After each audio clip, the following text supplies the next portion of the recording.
Les habíamos anticipado que con muchísimo gusto vamos a recibir en la noche de hoy aquí en Contrapunto al señor expresidente de la República, doctor Julio María Sanguinetti. Doctor, ¿cómo le va? Buenas noches, gracias por acompañarnos. No, encantado de estar, siempre de conversar. Bueno, son varios asuntos que queremos conversar con usted. Democracia, diálogo. Es verdad.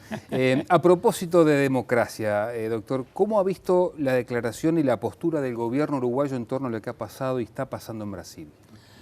Bueno, yo no la vi bien, desgraciadamente, por dos circunstancias básicas. Primera, porque un gobierno no puede opinar de lo que está ocurriendo en otro en su vida política e institucional. Fue meterse en temas internos. Lógico, no se puede decir que siente que es una profunda injusticia algo que hicieron el Parlamento y la justicia. Ahora sí, ley. No fue solo el Parlamento, fue el Parlamento y la justicia. No lo puede decir que eso es una injusticia, ¿no?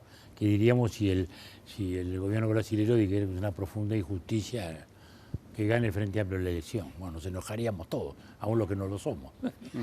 Esas cosas no deben ser. En segundo lugar, entiendo que no se ha sido coherente, porque si se está sosteniendo a rajatabla que la ley y el derecho están por arriba de la política, en este caso podrá discutirse la conveniencia o inconveniencia del juicio político a la presidenta. Lo que nadie puede discutir es su legalidad. Ha sido un proceso tan garantista que tuvieron 9 meses. Empezó en octubre con la denuncia de 3 abogados, uno de ellos fundador del PT justamente. Bueno, después siguió, lo acogió la tal, le acogió el Congreso, 113 diputados, 150, etcétera, comisión de 60.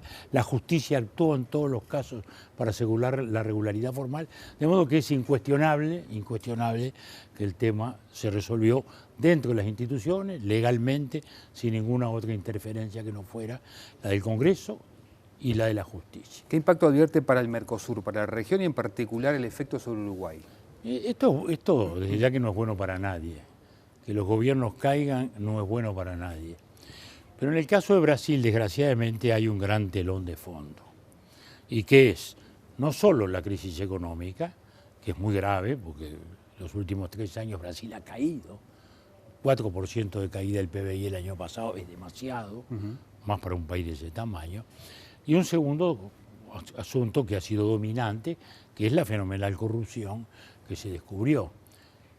Primero el Mensalao, después el Lavallato, Petrobras, miles de millones de dólares, los ministros presos, los principales empresarios presos, una estructura que el PT desarrolló y por eso mismo sus principales ministros están presos, que ha sido realmente muy grave y muy penoso. Felizmente la justicia actuó, pero en el fondo este es el gran telón de fondo, ¿no?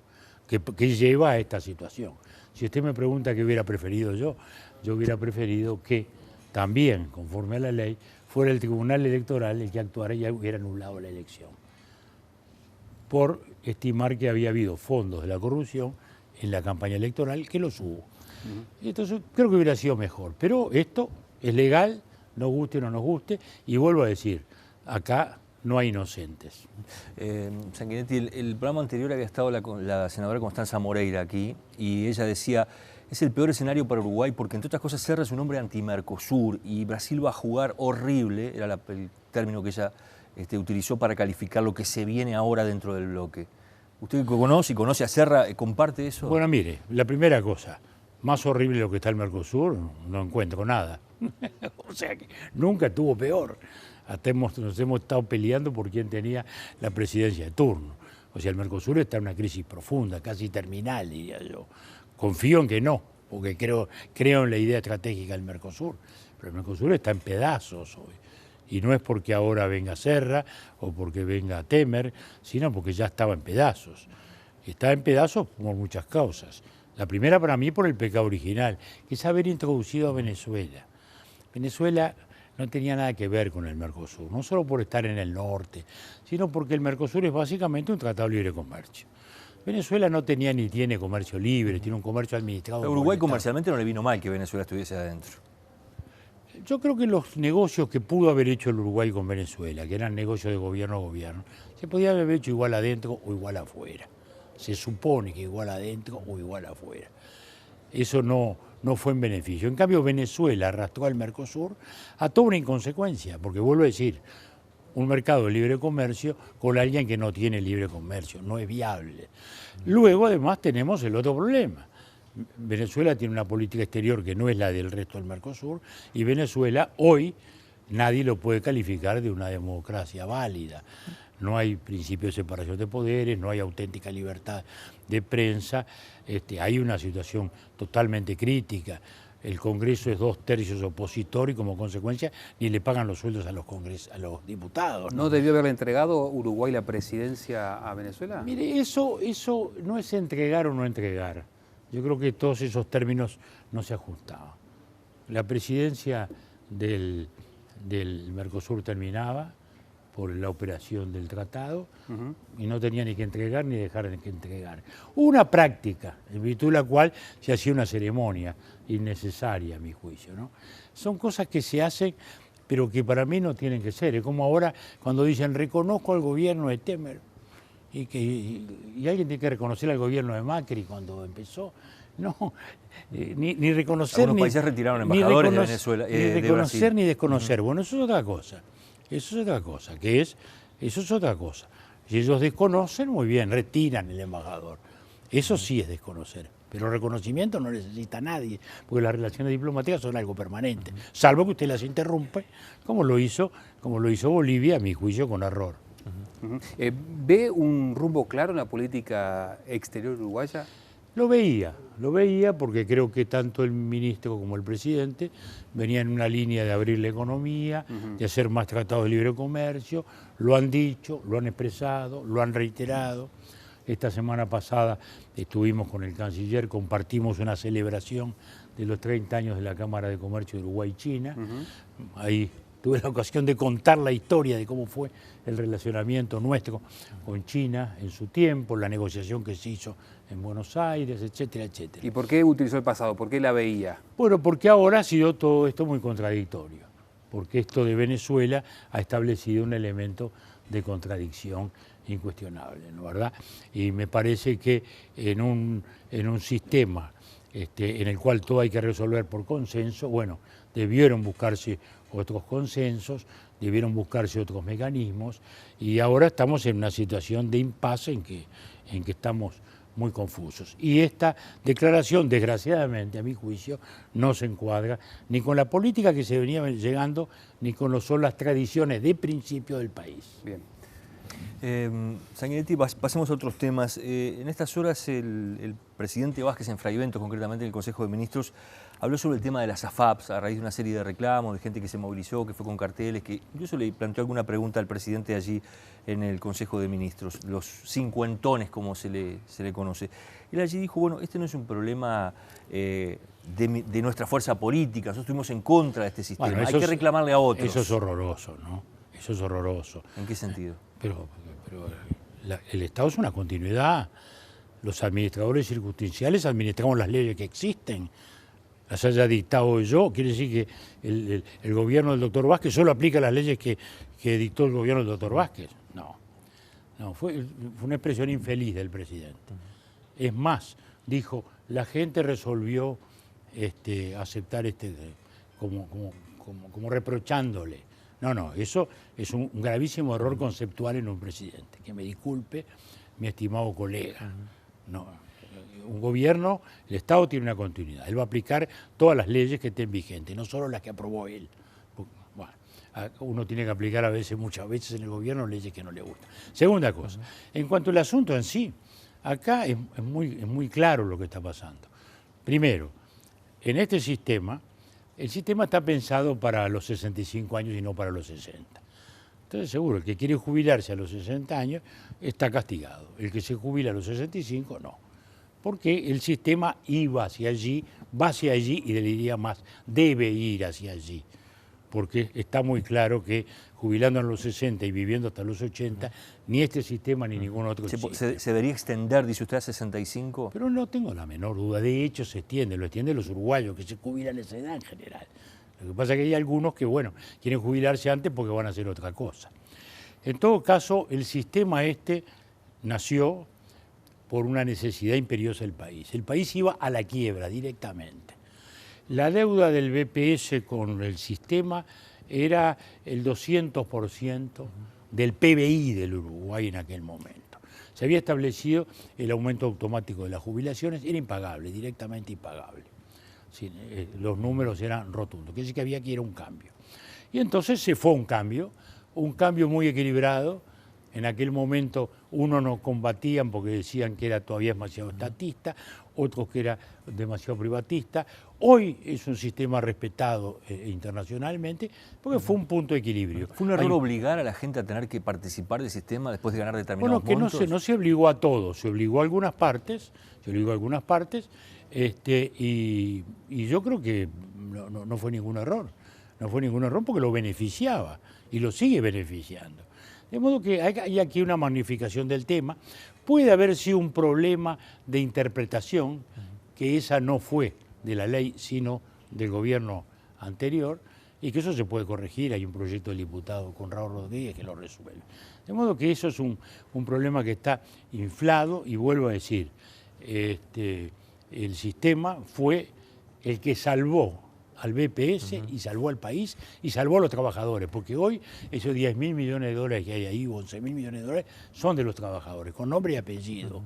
Antes no existía el ahorro individual, no existía la cuenta individual, todo iba a un fondo común presuntamente solidario que establecía después una gran insolidaridad. Doctor, le quiero preguntar, desde su visión, ¿cree que la oposición ha logrado posicionarse de la mejor manera ante los puntos débiles que podría citársele al gobierno, como por ejemplo seguridad, educación? Mire, yo no sé, no sabría decirlo exactamente. Creo que ese no es un tema simplemente de la oposición, es un tema de la sociedad, es un tema de la prensa, es un tema de los medios. Los temas de inseguridad, los temas de educación hacen a todo el país, no son solo un tema político propiamente dicho. Si la oposición lo ha capitalizado desde el punto de vista electoral, bueno, no lo sé. Creo sí que esos temas de algún modo han descapitalizado al gobierno, que es otra cosa. Creo que el gobierno ha estado mal en resultados en la inseguridad, creo que ha estado muy mal en resultados en la educación, no solo este gobierno, sino ya los 3 gobiernos del frente, y lo malo es la negación. A mí lo que realmente me preocupa es la negación, ¿no? Que la ministra o que el propio presidente digan, como dijeron en Frei Bento, que está todo perfecto, cuando no es así. Cuando no es así, fíjese que el 20% de los chicos del sector más pobre de la sociedad, el 87% no tiene comprensión lectora, ni entiende, ni puede resolver un tema elemental de aritmética. Entonces, no podemos decir que está bien la sociedad. Le cambio la pregunta. ¿Usted cree, desde su visión, que la oposición está pronta para gobernar y hacer frente a estas dificultades? Bueno, ahí hay un tema de sutilezas. A ver. Porque esa misma frase yo la dije hace mucho tiempo, pero con un concepto distinto. Yo dije, el frente está pronto para perder, la oposición todavía no está pronta para ganar.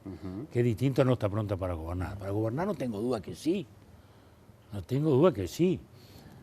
Yo le diría que nuestro partido, que hoy está bastante flojo electoralmente, puede hacerse cargo del gobierno esta tarde, porque tiene gente altísimamente capacitada en todos los terrenos, en el económico, en de las relaciones exteriores, de la seguridad social. Es decir, capacitación para gobernar tiene, sin ninguna duda, la oposición. Unos más, otros menos, en fin. De eso no tengo la menor duda. Ahora, si está en este momento aún ofreciendo algo claro, que inspire la confianza necesaria para decir este desgaste del gobierno se va a capitalizar, aún no lo veo claro, porque las candidaturas no están definidas, las opciones no están claras, ni en el Partido Nacional, ni en el Partido Colorado, de modo que eso todavía está en trámite, ya se verá. ¿Y qué le parece la idea que está promocionando fuertemente el doctor Larrañaga de esta agenda para el progreso, una especie de una nueva era post-frentismo, dice él? Yo diría que todo lo que sea buscar caminos de alternativa a los modelos vigentes es bueno, porque no es el tema de decir no me gusta la educación, como está. Sí, pero ¿por qué no está así? Bueno, personalmente basta oír las proclamas de las gremiales de secundario y de primaria, y ahí está el catálogo de lo que no hay que hacer, ¿no? Entonces, esto, por ejemplo, el último pequeño episodio que derrotaron a la directora de secundaria, esto de estar todos los años eligiendo, todos los años eligiendo, todos los años eligiendo liceo, con lo cual después queda un remanente de horas sin adjudicar, que se adjudican tarde, y además llevando el sistema a la inseguridad. Un profesor, cuanto más años esté en un liceo, mejor. Cuanto más conozca la institución, mejor. Lo mismo debía pasar con los directores, ¿eh? Yo no me quiero poner nostálgico en pensar en los viejos directores, ¿no? Porque la realidad es distinta, ¿no? Cuando yo iba al liceo, yo iba al Liceo Rodó, había 8 liceos, ¿no? Hoy hay 65, Montevideo 66, entonces es otro mundo, ¿no? Pero tampoco me voy al extremo de que los directores vuelan y cambian y tal, porque entonces no hay lo primero, que es tener una comunidad educativa, que eso es lo fundamental. Todos los regímenes que han funcionado, incluso el Uruguay cuando funcionaba, era una comunidad educativa, con un liderazgo que era la dirección, con un liderazgo que eran los profesores, los métodos están inadecuados, la disciplina está inadecuada, no está tomada la continuidad del proceso de enseñanza, en fin, hay 20.000 factores que hay que corregir. Bueno, que eso, por ejemplo, sea una materia y se diga, señores, la alternativa es esta, bueno, a mí no me parece mal. O sea, agruparse desde el punto de vista político-electoral para vencer está bien. No, eso no es el tema, porque el tema no es frente-antifrente. El tema es una alternativa a aquello que el frente ha desarrollado, porque en el frente también hay muchas ideas distintas, es notorio, ¿no? Lo que opina Astori no tiene nada que ver con lo que opina la senadora Constanza Moreira, que usted mencionaba recién. Ella todavía cree en una sociedad colectivista, en una sociedad marxista. Astori notoriamente está dentro de un territorio de una economía de mercado moderna y abierta, o sea que son visiones absolutamente opuestas, ¿no? El tema es que en el frente a veces predomina una, a veces predomina la otra, digamos, ¿no? ¿Y qué papel ve jugando el Partido Colorado en este marco, con esta situación? Mire, el Partido Colorado tiene que hoy asumirse mucho más claramente de lo que está, sus tendencias, el propio doctor Bordaberry definir más claramente cómo va a ser su posicionamiento. ¿Debería definirlo rápidamente? Bueno, estas cosas, en el caso de Bordaberry claramente, porque está en la cancha, está en el escenario, con una muy buena actuación legislativa, indudablemente, pero también tiene que definir lo político, lo partidario, lo mismo con los sectores vallistas que están trabajando, bueno, Tabariviera, Morín, están trabajando, puede haber otras alternativas, ya se verá. Pero en todo caso, el Partido Colorado tiene que representar lo que representó siempre. El Partido Colorado es el partido histórico del Estado social, es el partido que construyó la sociedad de bienestar que conocemos. Hoy estamos, todos estos años hemos estado celebrando los 100 años de los liceos departamentales, los 100 años de la ley de 8 horas, los 100 años de la universidad femenina, los 100 años de la ley de divorcio, los 100 años de todo. Esa es la construcción de nuestro Estado moderno que hizo el vallismo. Eso sigue vigente, porque las escuelas de tiempo completo, los bachilleratos tecnológicos, los centros CAIF, eso es el vallismo nuestro, el de estos años. Sanguinetti, nos quedan unos minutitos nada más. Hace unas horas el semanario Brecha publicaba una especie de contrainteligencia militar funcionando en democracia, con seguimiento a presidentes, a ministros. Usted apareció mencionado también dentro de las personas que fueron seguidas, que fueron en secreto, espiadas. ¿Cómo se puede ver eso? Eso es horrible porque es muy malo que adentro del Estado haya quienes actúen así. En el Estado o en paralelo al Estado, ¿no? Eso lo hemos sufrido. ¿La falta de control es eso? ¿Habla de gente que hace lo que quiere? Habla de cosas secretas, clandestinas, subrepticias. Ningún gobierno de los que han existido, no hablo solo por mí, hablo por todos mis colegas, nadie ha estado estimulando una labor de espionaje, sin ninguna duda. Esto se ha hecho en contra de la voluntad de los ministros y de los presidentes, y por supuesto es una cosa oscura que viene desde la dictadura y que siguió aparentemente. Entonces, eso sin duda es muy malo cívicamente. Muy malo. Bueno, lo que hay que hacer es tener los controles más afirmados. Hoy, por ejemplo, tenemos poderosos instrumentos en manos del Ministerio del Interior, por ejemplo. Poderosos ministerios, ¿no? de control, el famoso guardián, todas esas cosas. Bueno, es un instrumento muy poderoso, muy peligroso. Entonces, que se le escape al ministro del Interior un responsable y que esté usando eso paralelamente para otra cosa. Bueno, son las falencias humanas, hay que tener los mecanismos de control adecuados, pero estoy seguro que hoy el ministro de Interior no puede jurar que no haya uno que se le haya desviado, porque las desviaciones existen, ¿no? Eso es así. Ahora, en lo personal, mire, tengo tantos años de política, me investigaron los Tupamaros en su tiempo, me investigaron los militares después. Bueno, la tranquilidad de que después de tantas vueltas, tantas investigaciones, uno está aquí intacto. Un par del estribo, doctor. ¿Cómo explica el grado de popularidad mundial que ha conseguido, que ha logrado Mujica? Muy simple, se lo dije a él el otro día. A ver. Le dije, mire, yo tengo 60 años de periodista. El día que entré a la redacción, hace ya más de 60 años, me dijeron, mira, pibe, acá está escrito en granito que cuando un perro muerde a un hombre no es tema, cuando un hombre muerde a un perro es noticia y si hay foto mejor. ¿Por qué? Porque usted no puede ser un diario diciendo ayer no pasó nada en Montevideo. Pasó lo de siempre. ¿Qué es lo que publica un medio? Publica lo que sale del ordinario, lo que sale de lo trivial, lo que sale de las rutinas, lo que no tiene nada que ver con eso. Eso es lo que publica un diario. Bueno, ¿cuál es la popularidad del señor Mujica?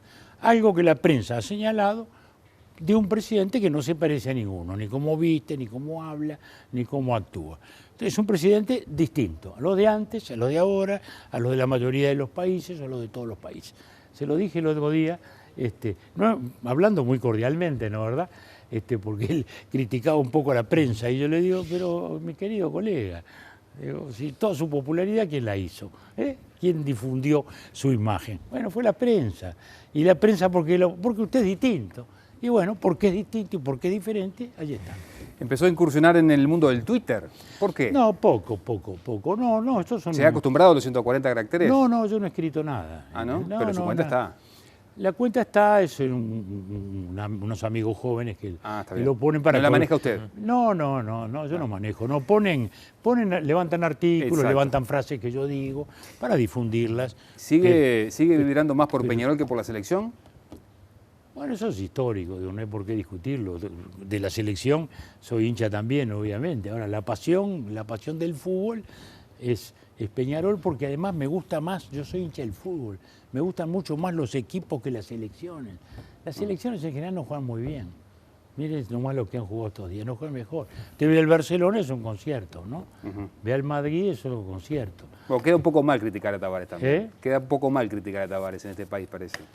Bueno, pues yo no critico a Tavares, yo digo en genérico, porque además personalmente tengo una tesis muy solitaria que no tiene ningún futuro y es en contra de las elecciones nacionales. Entonces ni me introduzco en esto porque meten un factor político, patriotero, que no es bueno, ¿vio? Entonces jugamos contra los argentinos, son todos unos patoteros, todo esto, todo lo otro, todo, ¿no? Y eso no es bueno, eso es lo que no me gusta en las elecciones. En cambio los equipos, bueno, es el fútbol. Vos sos de Peñarol, vos sos Nacional, estás jugando tu propia pasión. Y eso a mí me parece más lindo. Doctor, gracias por acompañarnos. Pepe, ¿hacemos una pausa? Exactamente, nos vamos a la pausa. En un minuto nada más vamos a estar hablando con el director nacional de Medio Ambiente. Ya regresamos.